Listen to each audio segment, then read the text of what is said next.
सत्प्रेम सिंधु मकरंद रसोग धारा सारा नजस्रमभितः स्रवदाश्रितेषु श्रीराधिके तव कदा चरणारविंदं गोविंद जीवन धनम शिरसा वहामि। गोविंद जीवन धनम शिरसा वहामि। राधा राधा राधा राधा राधा।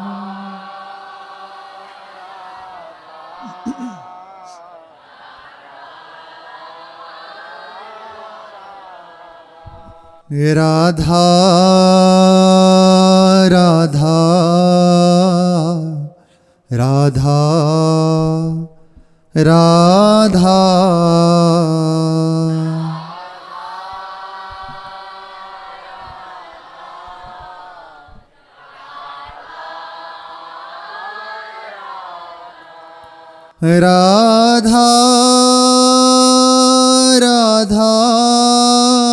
राधा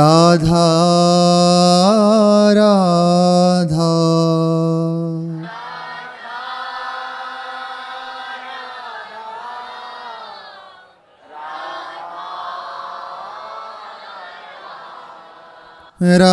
राधा राधा राधा राधा।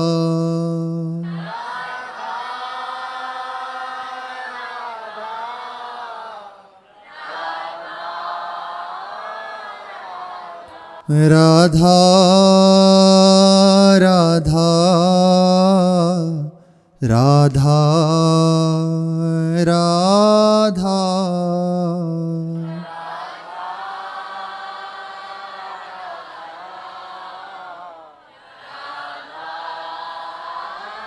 राधा श्री राधा वल्लभ लाल की जय। परम उदार अपार करुणा में अहेतु की कृपालु श्री वृंदावन धाम धाम के आराध्य श्री श्यामा श्याम और इनके सुख में निरंतर सुखी समस्त सहचरी वृंद धाम का समस्त परिकर सबकी अपार अहेतु की कृपा हमारे ऊपर निरंतर बरस रही है। इन्हीं के चरणों का आश्रय और इनका नाम बहुत जल्दी इनकी करुणा कृपा का अनुभव करा देगा।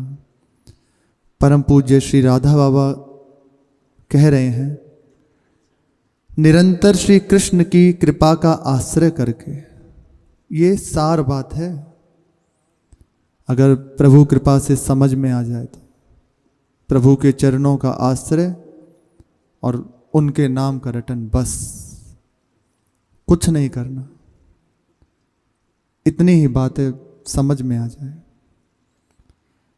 प्रभु के चरणों का आश्रय और अधिक से अधिक उनका नाम लेने की चेष्टा करें। करा तो प्रभु स्वयं लेंगे, फिर जो होगा मंगल ही होगा। बाबा कह रहे हैं कि उनके चरणों का आश्रय ले लीजिए, उनकी कृपा का आश्रय, और बस निरंतर नाम रटन करें। जितना बने चेष्टा आप अपनी तरफ से कीजिए, निर्वाह प्रभु करेंगे निरंतर नाम रटन के लिए।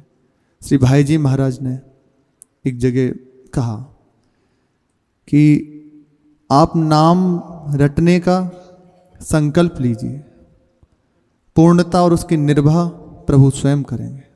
आप बस संकल्प करें तो आपके संकल्प की पूर्ति प्रभु स्वयं करेंगे। उनके चरणों का आश्रय, उनका नाम, जो भी है मंगल हो रहा है इस समय आपको अनुभव में होने लगेगा।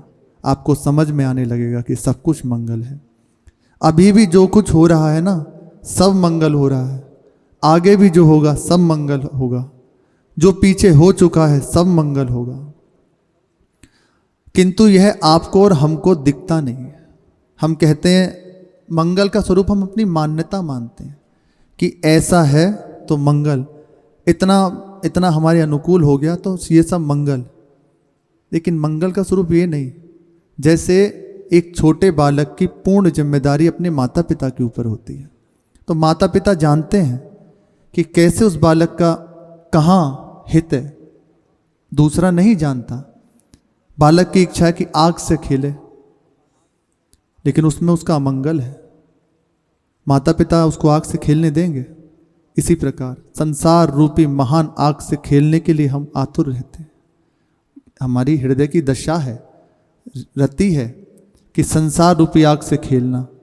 लेकिन प्रभु अपने जनों को संसार नहीं देते।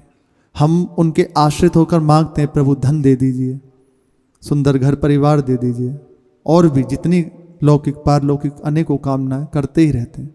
लेकिन प्रभु देखते हैं कि यदि इसको ये दे दिया तो ये बंध जाएगा, अभी इतना बंधा हुआ है, यदि और दिया तो बंध के मुझसे विमुख हो जाएगा। इसलिए प्रभु कई बार आपने जिस बात की मंगल भावना अपने अंदर कर रखी है कि ऐसा हो जाए तो मेरे लिए मंगल है, पर प्रभु देख रहे हैं कि अगर ऐसा कर दिया तो इसके लिए अमंगल हो जाएगा। इसलिए वो नहीं करते। जानते हैं, देख रहे हैं, सर्वसमर्थ है, लेकिन नहीं देंगे। आप खूब रोइए। हाँ, एक बात हो सकती है, आपके हृदय में कोई बात है, कुछ भी संसारिक, व्यवहारिक, परमार्थिक, अपने प्रभु के सामने गए, क्योंकि अब उनके सिवा कोई नहीं, उनके चरणों में जाके रख दी, प्रभु मेरे हृदय में ऐसी ऐसी बात आ रही है, यदि ऐसा हो जाए तो ठीक है, अब आपके आगे है, अब आपको ठीक लगता है तो इसकी पूर्ति कर दीजिए, और ठीक नहीं लगता तो मेरे हृदय से इसको हटा दीजिए। तो दोनों में से एक बात हो जाएगी, या तो उस बात की पूर्ति हो जाएगी और या उसको हृदय से हटा दिया जाएगा। जैसे आपने मांगा, प्रभु मुझे इतना धन मिल जाए, या इस कार्य को करने जा रहा हूँ मुझे सफलता मिल जाए, और बस आप प्रभु से कह दें, और दोनों बात के प्रभु जो आपको अच्छा लगे सो करना, उसमें प्रभु को स्वतंत्र कर दिया जाए। ऐसा नहीं बंधन कर, नहीं ऐसा ही करना है। तो इसमें आपके हृदय में भक्ति बढ़ेगी, प्रभु के प्रति समर्पण बढ़ेगा। जब जो आप कार्य के लिए बड़े हैं, यदि उसमें असफलता भी मिलती है तो आपके हृदय में एक प्रसन्नता रहेगी, अच्छा हुआ प्रभु ने बचा लिया, नहीं तो मैं फंसता। ये प्रभु दे रहे हैं अंदर भी। धन मांगा पर नहीं मिला, ठीक हुआ, मैं बंधन से बच गया। वैसे भी इतना बंधन में बंधे हुए हैं, यदि प्रभु और दे देते और बन जाता। ये प्रभु की तरफ से दिया जाता है, वो हृदय से। अच्छा है प्रभु, आगे से कभी मत सुनना, बस इतनी कृपा करो, आपके चरणों के प्रेम में मैं डूबूं। ये बात जैसे ही आपने प्रभु के सामने अपना समर्पण किया ना, आश्रित हुए ना, प्रभु ऐसा कर ले, तब ये प्रभु देने लगते हैं और उनका नाम रटन करते हैं। तो दिव्य विवेक आता जाएगा, आपके हृदय में प्रकट होता जाएगा। सत्संग कृपा करके सुनने को मिल रहा है, उसमें क्या करना है क्या नहीं करना ये हमें श्रवण करने को मिलता है। और नाम की कृपा बहुत जल्दी, यदि स्थिति प्राप्त करनी है, कुछ भी पाना है, सब कुछ प्राप्त हो सकता है, सब कुछ। एक छोटी सी बात प्राय महाराज जी कहते हैं कि एक छोटा सा किसी का भी अनुष्ठान देवी देवता का भी किया जाए ना, कि हमारी ये सिद्धि हो जाए, तो वो सिद्धि हो जाती है। प्रभु का नाम, प्रभु सबके अधीश्वर हैं, जिनकी आप सिद्धि करने को चलते हैं। जैसे प्राय अब ये बढ़ रही है भूत प्रेतों की सिद्धि, देवी देवताओं की सिद्धियाँ, कि उनकी थोड़े अनुष्ठान किया गया और फिर उनसे अपने अधीन करके उनसे जो अंदर इच्छा है वो मांग लिया गया। तो ये सब प्रभु के कुछ अंश हैं, इनके अंदर जो कुछ है स्वतंत्र नहीं है। और प्रभु, उनका नाम सर्वेश्वर है, परात्पर अखिलेश्वर है। जो भी कुछ कहो सब कुछ उनके अधीन है। आप जहाँ तक विचार नहीं कर सकते, सोच ही नहीं सकते। हमारी सोच कितनी अथाह समुद्र के बाहर कितना विचार करोगे, इतना लंबा समुद्र। प्रभु अनंत है, असीम है और अपार दया में है, अपने जनों पर बहुत प्यार करते हैं, अत्यंत दया में प्रभु हैं। उनके हो जाओ, उनके चरणों का आश्रय ले लो। हृदय में जब तक ही इस संसार की अन्य किसी की मांग है, जब तक प्रभु से अपनापन नहीं हुआ। जहाँ प्रभु से अपनापन होने लगा, जहाँ उनके चरणों का आश्रय दृढ़ होने लगा, समस्त कामनाएं मिटने लगती हैं। हृदय सहज शीतल, तो कामनाएं नहीं। जब तक हृदय में कुछ और रहता है ना, कि जैसे इस मन की एक चाह है अथाह सुख प्राप्त हो, इसकी और कोई बात नहीं है, बस इसकी पूर्णता बस इसी में है। ये जो भी कुछ करता है सुख के लिए करता है। यदि ये कामना कर रहा है कि अमुक वस्तु पा ली जाए, अमुक को देख लिया जाए, छू लिया जाए, इसमें मूल में है कामना, सुख की कामना, और ये सुख कहीं है नहीं। इसलिए हम भटकते डोलते हैं संसार में, शरीर में, कहाँ कहाँ जाने क्या क्या नहीं करते। लेकिन ये सुख नहीं हो सकते। आपने जो ही प्रभु के चरणों का आश्रय लिया, तो प्रभु अपने आनंद स्वरूप है ना, अपना हृदय का आनंद देने लगते हैं। आने लगती है समझ में, कहाँ फंसा था, कुछ नहीं चाहिए, हृदय से निकलने कुछ नहीं चाहिए, बस प्रभु जैसे रखें वैसे, क्योंकि वो उसे सुख मिल रहा है, प्रभु से सुख मिल रहा है, उनके चरणों का आश्रय। आपने पीठ संसार से करके प्रभु की ओर कर ली ना, तो बस सुख स्वरूप तो प्रभु है ही, आप भी सुख स्वरूप ही हैं, पर बदलने के कारण, दर्शन और आपकी दृष्टि बदलने के कारण आप देखने की जगह संसार की ओर देख रहे हैं। जलती हुई आग को अगर स्पर्श करेंगे, उसके पास खड़े होंगे तो जलन ही महसूस होगी। शीतलता का स्पर्श करेंगे, उसके समीप होंगे तो शीतलता। तो प्रभु परम आनंद में, अपार आनंद में स्वरूप ही है। हम जहाँ उनकी ओर बढ़ते हैं तो समस्त कामनाएं हटने लगती हैं, कुछ नहीं चाहिए। अंदर सुख, निरंतर सुख। देखो संतजन, बाहर से देखा जाता है कुछ नहीं है, रज लगाए साधारण एक वस्त्र पहने हुए हैं, पर परम सुख में देखना नहीं चाहते किसी को। क्यों? क्योंकि हृदय में सुख समुद्र प्रभु खेल रहे। ये उनके चरणों का आश्रय और उनका नाम रटन, ये बहुत जल्दी, बहुत सार बात है। बस इसीलिए बार बार कह रहे हैं, भगवत कृपा से समझ में आ जाए। सुना रहे हैं, समझा भी देंगे इन्हीं की बात। और निरंतर उनके प्रत्येक विधान को मंगल मान लीजिए, मंगल है। जैसे बालक की कहा ना कि वो आग से खेलना चाहे, पर माँ बाप जानते हैं अगर आग देंगे तो इसका अनिष्ट हो जाएगा, पर बच्चा जानता है कि अगर मैं इससे खेलूं तो मुझे सुख मिलेगा। नहीं, वो सांप से खेलना चाहे, किसी चाकू आदि छुरी से खेलते हैं, छोटे बच्चे के अंदर होता है ऐसा, वो कुछ भी मुख में रख ले, पर माँ बाप इसी बात से संभालते रहते हैं प्रतिपल कि नहीं, बढ़ो, शांत रहो, इधर चलो, फिर कुछ और देते हैं जहाँ उसको सुख मिले। इसी प्रकार प्रभु हमारी मानी हुई मान्यता, जिसमें हमने मंगल मान लिया है, वो नहीं देते, क्योंकि उससे हमारा अनिष्ट हो जाएगा। अपने द्वारा विधान, कई बार बहुत कड़वा विधान होता है, सब कुछ नष्ट हो गया, पिता मर गए, भाई मर गया, सब हुआ, पर आप बेचारे हो गया, सब कुछ मंगल हो गया। ऐसा नहीं है। महान मंगल की यात्रा शुरू हो गई आपकी। आप देख लेना, परिणाम प्रभु के हैं ना। एक उपासक बता रहे थे, घर में केवल एक पिता बड़े, बहन और एक दो उनके छोटे भाई बहन। विधान बना कि पिता का शरीर पूरा हो गया, अब घर को चलाने वाला कोई नहीं। आसपास के जो जन थे उनने कहा कि भगवान है ही नहीं, सब क्या है ये। पर देखो भगवत कृपा, एक भक्त का चरित्र पढ़ने को उन्हें मिल गया। उस चरित्र में था कि बचपन में ही एक उनके भाई, जैसी परिस्थिति प्रभु ही ये सहयोग बिठाते हैं, छोटे भाई हैं, दो तीन उनके भाई, सबकी मृत्यु हो गई। बड़ी बहनें कहीं घर में चौका बर्तन आदि करके उसका निर्वाह करती हैं। भाई की भी आंखें फूट गई। प्रभु के आश्रित, पर प्रभु की ओर कभी ये नहीं कहा कि प्रभु ने अनिष्ट कर दिया, ये अमंगल कर दिया। दृढ़ भाव, प्रभु का मंगल विधान है। हुआ भी आगे, कुएं में गिर गए, आ रहे थे रास्ते में, कुएं में गिर गए, प्रभु स्वयं आए निकालने। ये परिस्थिति पैदा होती कहीं? यदि सब कुछ पिता विराजमान होते, सब कुछ अच्छे से चल रहा होता, ये आता कि प्रभु हाथ पकड़ के ले गए उन्हें? ये मंगल विधान। प्रभु जानते हैं कि इसका कहाँ मंगल है। कई बार हमने जिस मान्यता को कर लिया कि ऐसा हो जाए तो मंगल हो जाए, प्रभु देख रहे हैं अगर ऐसा कर दिया तो ये मुझसे विमुख हो जाएगा। इसलिए सब कुछ अपने अनुसार करते हैं। आश्रित का संपूर्ण भार स्वयं ले लेते हैं प्रभु। उसको ये विचारने का अवसर नहीं होता कि मेरे संग ऐसा हो, मैं ऐसा करूं।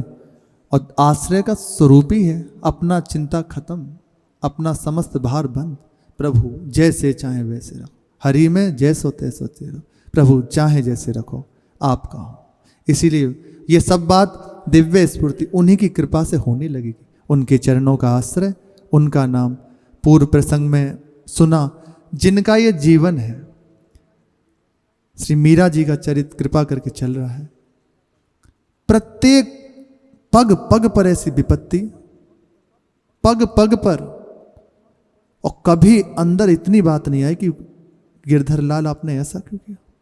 एक पद में कहती हैं, गिरधर मेरा साचा प्रीतम जो देवे सो, वो वस्त्र पहना में जैसे रखे तैसे रहो, माई मैं तो गिरधर के घर जाऊं, गिरधर मेरा साचा प्रीतम, मेरे सच्चे प्रीतम है। यदि उनको पसंद है तो मोए बेके तो मैं बिक जाऊं, यदि वो बेकना चाहे तो बिक जाऊं। ये पग पग पर उनकी स्थिति दिखाई देगी, ऐसी विकट परिस्थिति प्रत्येक क्षण। अभी शुरुआत है ना, आगे देखेंगे। पूर्व प्रसंग में सुना कि राव दूदा जी के चौथे पुत्र श्री रतन सिंह जी की रानी श्री झाली रानी ने, उनको वीर में कुंवरी जी के नाम से जाना जाता है।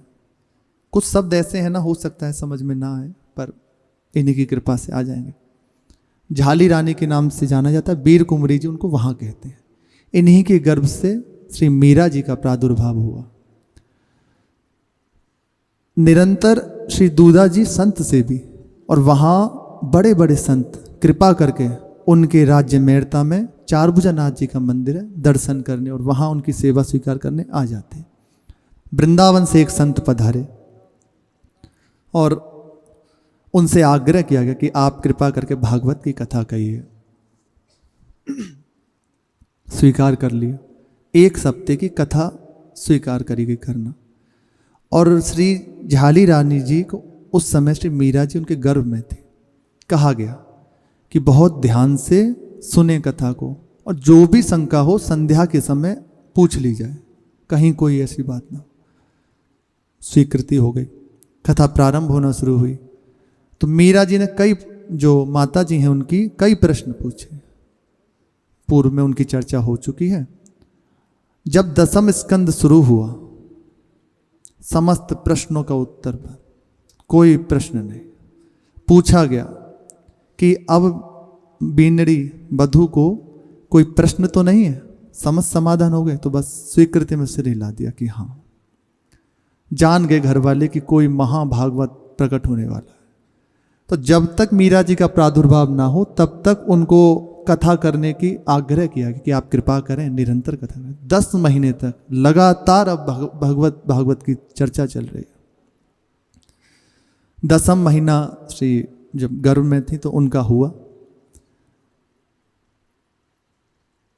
और 1561 अश्वनी शुक्ला पूर्णिमा की दोपहर के समय श्री मीरा जी का प्रादुर्भाव हुआ।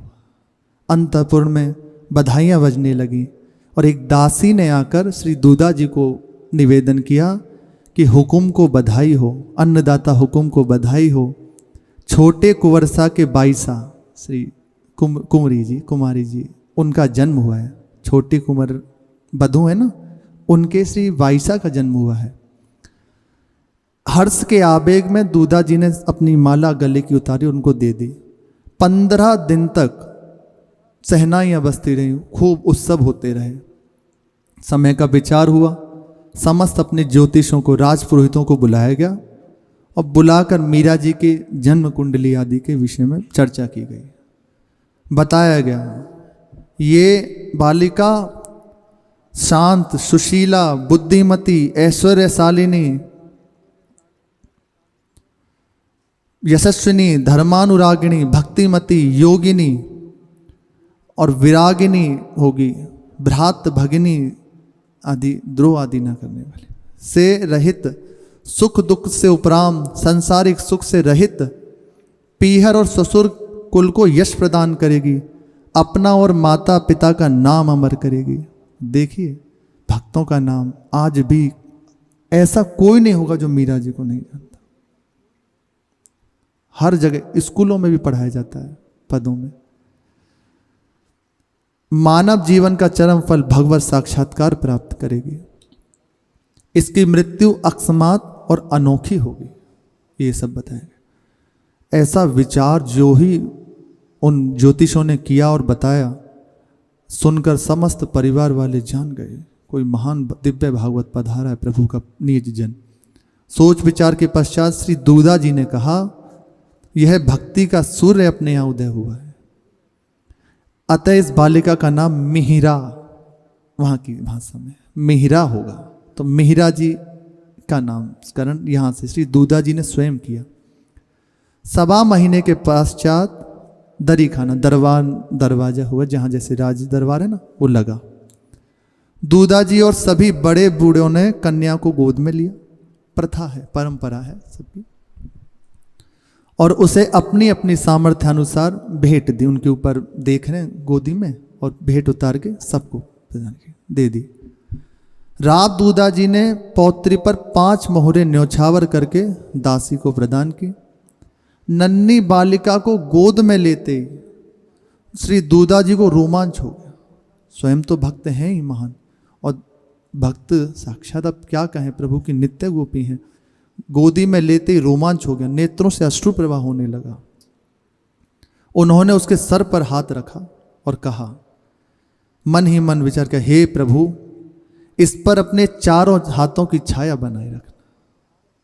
ये बहुत बड़ी बात है, हृदय की प्रसन्न चित्त होकर। गुरुजन इसीलिए जब अपने जनों को देख लेते हैं ना कि हाँ ईमानदारी से भजन में लगा है, बस दैन्य हो गए, कहीं कोई भी अमर्यादित नहीं, जैसा कह रहे हैं वैसे चल रहा, तो स्वयं कृपा करके आशीर्वाद नहीं मांगना पड़ता।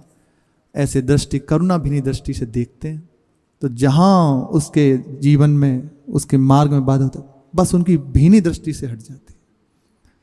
तो कहा कि चारों हाथों से आप इसके ऊपर अपनी करुणा की छाया बनाए रखना। मानव जीवन का चरम फल कृपा करके इसे प्रदान करें। प्रभु क्या विनय करूं आपसे, ये आपकी ही है, इसे स्वीकार करें। बचपन में जहां हुआ कर दी प्रभु को समर्पित वस्तु, प्रभु की वस्तु है, ईमानदारी से उन्हें समर्पित कर दो, तो आप उसके बंधन में नहीं बंधोगे। कहा कि ये आपकी वस्तु है, आपको समर्पित है, अब आप ही इसकी देख रेख करना।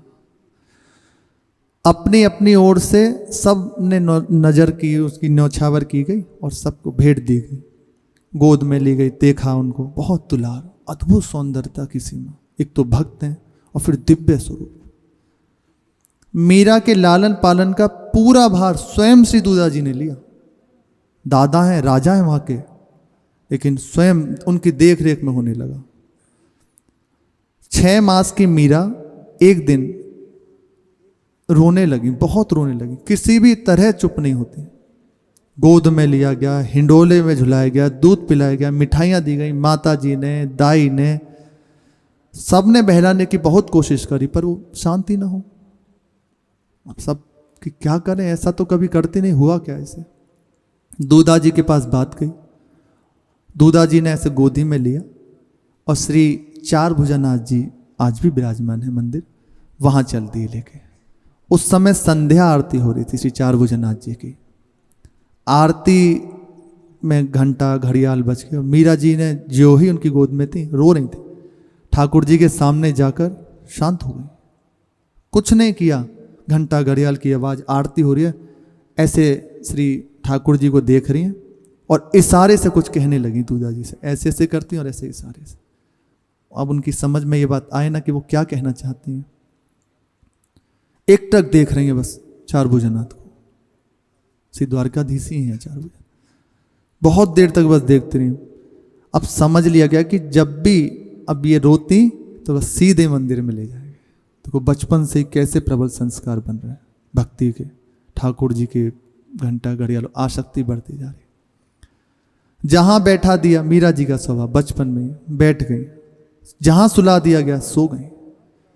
कभी कोई उनकी ऐसी चेष्टा नहीं जिससे किसी को दुख पहुंचे। लेटे लेटे ही स्वयं से खेलती रहती वो। अब भक्तों के खेल अलग ही होते हैं। भूख से कभी नहीं रोई। माँ अथवा धाय माँ स्वयं समय को देख के उनको दुग्ध आदि और प्रसाद आदि पवा देती, और कभी ऐसा नहीं कि भूख लगी है रो रही है, नहीं। ये दिव्यता श्री पूज्य पाद उड़िया बाबा के जीवन में आता है कि बचपन में एकदम पवा दिया तो पा लिया, नहीं तो शांत बैठे, कोई बात नहीं। तो सबने सोचा कि बालक ठीक नहीं है, इसका दिमाग ऐसे ही सब सोचते थे। पर देखो महान परमहंस, अद्भुत मूर्ति, सौंदर्य सुषमा अनुपम श्री मीरा जी की, स्वर्ण चंपक सा देह वर्ण और सुंदर सुकोमल अद्भुत मुख कमल, छोटी सी है, छोटे छोटे पाटल वर्ण अधर, झांकती हुई उनमें से दो दो दंतुलियां। भक्त का स्वरूप है, भगवान से भी बढ़ के इनके चिंतन की महिमा है। भगवत चिंतन की महिमा है, पर भक्तों के चिंतन की और उनकी चर्चा की प्रभु से बढ़ के महिमा है। भक्त संग छिन एक में देत भक्ति उपजाए, ये भक्तों की महिमा है। यदि कृपा से चिंतन बने तो कीजिए, जितना जैसे जैसे लीला हो। बहुत जल्दी अंतःकरण को पवित्र करके प्रभु के चरणों में रति प्रदान करने की सामर्थ्य है इनमें, कैसा भी हो कोई। जो छोटे छोटे से अधर है ना, उनमें से दो दंतुलियां झांकती हुई, बड़े बड़े सुंदर नयन, छोटी सी मीरा जी, काले रेशम के लच्छे से सुंदर सघन केस, मधुर हंसी, तोतली बोली, देखने सुनने वालों को मोहित कर लेती। गर्भ से ही प्राप्त मीरा जी के भक्ति संस्कारों को दूधा जी की कृपा से पोषण होने लगा। ये बहुत बड़ी बात है कि ऐसा सुंदर परिवार और भक्ति की बेल अब बढ़ रही है। वर्ष भर की मीरा जी ने अवस्था बढ़ रही ना देख रेख में, छोटे छोटे कितने ही कीर्तन सीख लिए, कितने ही पद याद कर लिए और अपनी तोतली भाषा में श्री दूधा जी के सामने और श्री चारुभुजनाथ जी के सामने गाती हैं। बड़ा सुख मिलता है, अनुरागी हैं से गायन कर हो रहा है ना। दूधा जी माँ और बाहर भीतर के बड़े बूढ़े उसे गोद में लेकर दुलार करते नहीं खाते। जब जब संतों का पधारना होता तो स्वयं दौड़ती हुई जाती। मीरा जी दूधा जी की प्रेरणा से उन्हें प्रणाम करती, स्वयं पहले से पहले चली जाती, प्रणाम करती उनको और साष्टांग प्रणाम, पंचांग प्रणाम उनके चरण, और संत जन से हाथ, दोनों हाथ रख के आशीर्वाद देते। खूब भक्ति महारानी आपके हृदय में विराजमान रहे। कथा वार्ता के समय शांत बैठे रहते, चर्चा हो रही है प्रभु की, शांत बैठे, बहुत कृपा से इसमें रति होती है। नहीं तो आपका मन उठा के भगाता रहेगा, अभी ये करना है वो करना है। भैया कुछ देर शांत बैठ जाओ, थोड़ी देर शांत बैठ जाओ, ये कुछ क्षण मिले, आगे नहीं मिलेंगे, वास्तविक बात है, नहीं मिलेंगे। ये उठक बैठक कितनी देर की, अच्छा अभी आप निकले मर जाओ तो क्या करोगे? थोड़ी देर चित्त का समाधान कर, थोड़ी देर शांत बैठ जाओ, कुछ नहीं करना। ये व्यर्थ की भागदौड़ बंद हो जाए, बस मन की तरंग मार लो, ये उठता रहता ना ऐसा कुछ नहीं करना। यही है प्रभु से विमुख करने का रास्ता, यही बस प्रभु से विमुख करता रहता। बैठ जाओ, जो प्रभु सामने हमारे परोसते जाने, पाते जाओ, देखते जाओ, शांत हो गए। तो आप अभी कहा ना कि आनंद हम ढूंढते हैं इधर, तो ढूंढना नहीं पड़ेगा, आनंद स्वरूप है, मिल जाएगा, है जहां आपने बस मुख को घुमाया, आनंद स्वरूप है। कहा बैठ जाओ, हृदय में ही आने लगेगा। अभी इस समय क्या किया, अभी इसी समय विचार किया, कुछ किया, केवल शांत चित्त होकर सुन रहे हैं तो हृदय आनंद में हो रहा है। कोई कामना अंदर हो रही है, कुछ नहीं लग रहा है, और कैसे आगे क्या, ये प्रभु की चर्चा। इसलिए थोड़ी देर के लिए शांत हो जाओ, ये भागना दौड़ना कुछ क्षण के लिए, जितनी देर प्रभु ने सौभाग्य देना, बैठ जाओ। ये मन की तरंगों को छोड़ो, ये करता रहेगा अपना काम, और इसी की कृपा से शांत होगा। दूसरा रास्ता नहीं है, दूसरा रास्ता नहीं है।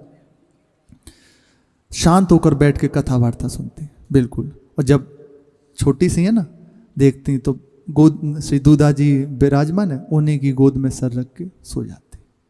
निरंतर हर समय दूधा जी के संग रहती, और संस्कार भक्ति के जन्मजात शुरू हो गए। अभी से भक्तों का संस्कार ऐसे निरंतर संतों का तो आना होता रहता था श्री मेहरता में। दूधा जी सबका सम्मान, सबको भोजन प्रसाद, और किसी संत के लिए कोई रोक टोक नहीं। एक बार वृंदावन से एक संत पधारे, तो तो उन्हें राजमहल में एक सुंदर कक्ष में विराजमान किया गया, ठहराया गया। सुबह ही सुबह मीरा जी स्नान करके पवित्र होकर संत दर्शन के लिए पहुंची और देखा कि ठाकुर सेवा में संत लगे हुए हैं। दूर से प्रणाम करके जमीन में माथा रख के और एक कोने में बैठ गई, कोई हरकत नहीं, बिल्कुल अपने ठाकुर जी की पूजा कर रहे हैं। प्रणाम किया और दूर बैठ गए। महात्मा जी ने भी पूजा करके ठाकुर जी की अर्चना करी और भोग लगाया और सुंदर मीरा जी को प्रसाद दिया। ठाकुर सेवा आप विराजमान करें। ऐसे प्राय पूछते हैं कि ठाकुर सेवा, विग्रह सेवा का सबके लिए आदेश नहीं है। जैसे श्री श्यामा श्याम की विग्रह रूप में उनको विराजमान करके, क्योंकि यदि उनकी सेवा आपने विराजमान करी तो अष्टकालीन सेवा की उनकी पद्धति है, वो पूर्ण करनी है पड़ेगी। यदि उसमें चूक हुई तो भाव है ना, अच्छा हमारा भाव ये नहीं है कि ये कोई है कर, नहीं, जैसे हम आप खाते पीते हंसते, इसी प्रकार उनकी सेवा हर समय। यदि ऐसा नहीं होगा तो अनुभव नहीं हो पाएगा। अपराध आदि तो जो है सोए, लेकिन सेवा का स्वरूप है हर समय उनको सुख पहुंचाना। इसलिए चित्रपट जैसे राधा वल्लभ जी, गुरु जी, महाप्रभु विराजमान करके उनकी सेवा करें, जितनी बन जाए। सहज रूप से प्रातकालीन उठे, अपने पवित्र हुए, ठाकुर जी को उठा के विराजमान कर दिया। जो आपके पास है सबसे पहले आप अर्पित कीजिए। कुछ पदों को आप कर लीजिए, पद गायन किया, ठाकुर जी की सेवा करी पदों के द्वारा, बहुत जल्दी पूर्ण सेवा भी हो जाएगी। और जहाँ जैसे यदि सौभाग्य है कि विग्रह रूप से विराजमान करना तो बहुत ही अच्छी बात है। फिर उनकी अष्टकालीन सेवा संतों के द्वारा जो गुरुजनों ने दिए उसको एक बार सीख ले, तभी उनकी सेवा करें, अन्यथा अवहेलना होती है। उपास्य है ना हमारे चित्रपट विराजमान के। आपको यदि कहीं जाना है जल्दी में तो जो भी आप बनाएंगे तो है, पाएंगे तो है, सबसे पहले ठाकुर जी के निमित्त से निकाल दीजिए। निकाला, उनके सामने अर्पित किया, 2 मिनट एक आध पद गाया, भावना करी और सीधे अपने ठाकुर भूले। फिर जो आप आगे कर सकते हैं, पूर्ण उपासना प्राय अपने यहाँ चर्चा होती ही रहती है। तो ठाकुर जी की सेवा प्रातकालीन मंगला, श्रृंगार और फिर उनकी आरती आदि करके ठाकुर, उन्होंने प्रसाद जो भोग लगाया था मीरा जी को जाकर दिया और पूछा क्या नाम है बेटी तुम्हारा? तो मीरा जी कहते हैं मेरा नाम मीरा है। अच्छा, आप फिर पूछते हैं कि आप ये सब क्या कर रहे थे बाबा जी? बोले मैं पूजा कर रहा था श्री ठाकुर जी की। उन्होंने ऐसे देखे, श्री लड्डू गोपाल जी विराजमान थे ठाकुर जी। बोले यही ठाकुर जी हैं? कि हाँ यही ठाकुर जी हैं। हमारे मंदिर में तो ठाकुर जी बहुत बड़े हैं, छोटी सी मीरा जी। यह छोटे ठाकुर जी कौन से हैं? तो श्री जो संत थे उनने कहा श्री कृष्ण की पूजा में, वो श्री कृष्ण स्वरूप श्री लाल जी थे, इतने बड़े विराजमान थे, मैं श्री कृष्ण की पूजा करता हूँ। यह जो विग्रह है भगवान का प्रतीक है कि प्रभु हैं और हमारी पूर्ण आस्था का विषय है, इसलिए इसमें विराजमान मैं इनकी सेवा करता हूँ। और प्रतीक तो कोई भी बनाया जा सकता है, जैसे हमारे में छोटे मंदिर में बड़े, कोई भी किया जा सकता है प्रतीक। अब मीरा जी का गूढ़ प्रश्न, पहला प्रश्न किया, बहुत सुंदर प्रश्न, कि क्या यही भगवान है? अच्छा ये भगवान नहीं है? मैं समझी नहीं, आप कृपा करके बताएं। ऐसे देखा, बोले कोई महाभागवत है, समझ गए। बोले बेटी भगवान सर्वत्र है। मीरा जी का प्रश्न था कि आपने कहा कि प्रतीक कोई भी बनाया जा सकता है, तो बड़े ठाकुर जी तो ये भगवान है, ये छोटे ठाकुर जी तो भगवान नहीं है, मतलब वो भगवान है ये भगवान नहीं है। क्योंकि देखो बेटी, प्रतीक कोई भी हो सकता है, विग्रह रूप में किसी में भी अपनी आस्था को समर्पित करके हम उसकी सेवा कर सकते हैं। वे इस मूर्ति में भी और चराचर में विराजमान भगवान है, लेकिन सर्वत्र उनकी सेवा नहीं की जा सकती। सेवा एक विशेष जगह की जा सकती है, तो आराध्य रूप से। तो मीरा जी ने फिर प्रश्न किया, जो सर्वत्र है महाराज, उसकी पूजा भी तो कहीं भी की जा सकती है। केवल किसी प्रतीक विशेष में ही क्यों पूजा करना? चराचर में प्रभु हैं तो सब जगह पूजा करनी चाहिए। तो संत ने कहा, बस देख रहे हैं कि ऐसा गूढ़ प्रश्न समझ के और करना बहुत विलक्षण बात। कहा कि देखो, चराचर में प्रभु है, लेकिन चराचर की पूजा नहीं की जा सकती। हृदय से मान लिया जाता है कि भगवान है। आज जैसे आज जब किसी वृक्ष की पूजा की जाए, है ना, वासुदेव पीपल के वृक्ष में सब देवताओं का वास आदि सब जगह है, तो कल उसे काटना भी पड़ सकता है, तो पूर्ण श्रद्धा तो नहीं हुई ना। आज यदि आप किसी पशु की पूजा करें, कल उसे डांटना पड़ सकता है, तो आपकी पूर्ण आस्था तो नहीं हुई। प्रतीक ऐसा हो जिसमें अपनी पूर्ण समर्पण, पूर्ण आश्रय कर दिया जाए, तो वही जो परम तत्व पेड़ में भी है, पशु में भी है, या चराचर में है, उसी का स्वरूप ये है। वही परम तत्व इस विग्रह में विराजमान है। अब हमारी पूर्ण श्रद्धा का विषय इनमें हो गया। अब इन्हें डांटेंगे नहीं, इन्हें अन्य कोई चेष्टा से नहीं करेंगे, बस दुलार पूर्वक कैसे सेवा करें। तो हमारे जीवन की पूर्ण बात हो गई, ये भगवान है, बाकी सब भगवान है, लेकिन व्यवहार नहीं किया जा सकता। बात सुन के बोले हाँ समझ गए। बस देख तो उन्हें सोचा कि कई बार ऐसे देखे तो कोई गलती कर दी क्या मैंने महाराज? भोली है ना एकदम सहज सरल। बोले नहीं नहीं, कोई गलती नहीं, मैं तुम्हारे प्रश्न को देखकर प्रसन्न हो गया। इतनी छोटी अवस्था और ऐसा गूढ़ प्रश्न, मुझे अत्यंत प्रसन्नता हुई। कहा कि सर्वत्र भगवान है, ऐसा अनुभव करोगे, ये कब होने लगा? अभी तो जान लिया कि सर्वत्र भगवान है। बोले एक जगह आपने अपनी पूर्ण श्रद्धा को अर्पित कर दिया और बस इनकी सेवा में लग गए ना। एक जगह अभी सर्वत्र भगवान है, पर अभी हमारे हृदय में अनुभव नहीं है, पूर्ण आस्था, पूर्ण श्रद्धा इस बात की नहीं है। अब क्या किया कि एक जगह ये भगवान है, अब हमारी पूर्ण श्रद्धा यहाँ लगी और इनकी सेवा में लगते ही ये स्वतः हृदय में आने लगेगा, सर्वत्र भगवान है। चरा जित देखूं तित श्याममयी है, सब जगह प्रभु ही प्रभु विराजमान, ये हृदय में स्फुरित होने लगेगा।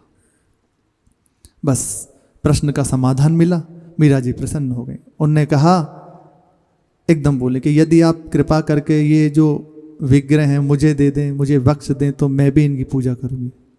संत ने कहा नहीं नहीं, अपने भगवान किसी को देने नहीं चाहिए, वे हमारी साधना के साध्य हैं, हमारे आराध्य हैं, जीवन है, हम नहीं दे सकते किसी को। मीरा जी की आंखें तत्काल भर आई, जैसे ही बात मना करी निराशा से एकदम निराश हो गई, शांत होकर बैठ गई और ठाकुर जी की ओर देखकर कहा, यदि आप स्वयं मेरे पास ना आना चाहो तो मैं, मेरी सामर्थ्य क्या कि मैं आपको पा सकूं। ये पूर्ण जब उपासक के हृदय में आती है ना, मैं तो पा नहीं सकता, आप कृपा करके आ जाओ तो आपकी राजी। मैं छोटी बालिका हूं, मेरी बात कौन सुनेगा? मीरा जी, मेरा सामर्थ्य कितना है, मेरी शक्ति कितनी है? बाबू शास्त्री दूधा जी को छोड़कर किसी के पास मेरे लिए समय तो है नहीं जो मेरी बात सुने। अब तुम ना आओ तो मैं क्या कर सकती हूँ?